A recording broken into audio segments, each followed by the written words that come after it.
Hello class, today we're talking about the government shutdown, how it happened, what was at stake, and how it ended. So just recently, we just got the longest government shutdown in American history.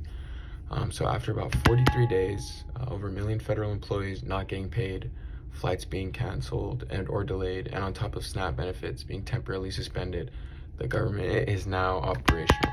So on Wednesday, November 13th, the Republican-controlled House approved a new funding bill with a vote of 222 to 209.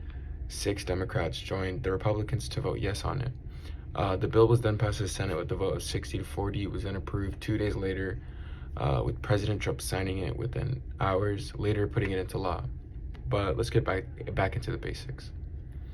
So how did it happen? So starting on October 1st, 2025, Congress failed to pass appropriations for the new fiscal year. When the funding expired, it triggered the Anti-Deficiency Act, which stops agencies from spending without congressional approval. What's the reason? Democrats demanded an extension of the Affordable Health Care Act since it was set to expire in December, but Republicans who controlled the Senate wanted a clean funding bill without policy add-ons. And what was at stake? So about 900,000 federal employees furloughed, and around 1.5 to 2 million had to work without pay. But some agencies like the TSA stayed open, but some like the CDC and like national parks were closed. SNAP benefits were disrupted, and about 42 million Americans received partial or no benefits.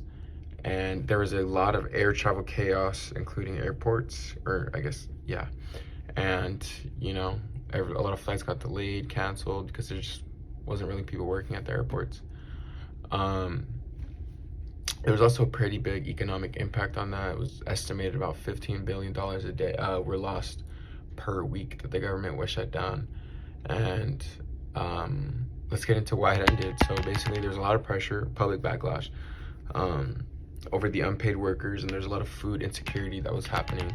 Also, the air travel disruptions throughout Thanksgiving or close to Thanksgiving, with people, were feeling like, how am I, gonna get all my turkeys for Thanksgiving and stuff, and people started finding huge distaste towards both sides parties, Democrat and Republican.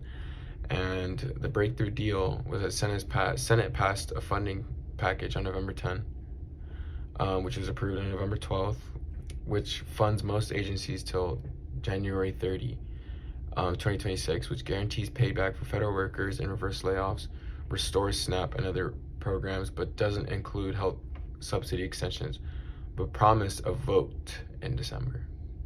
And that is how the government shutdown happened and is back in running.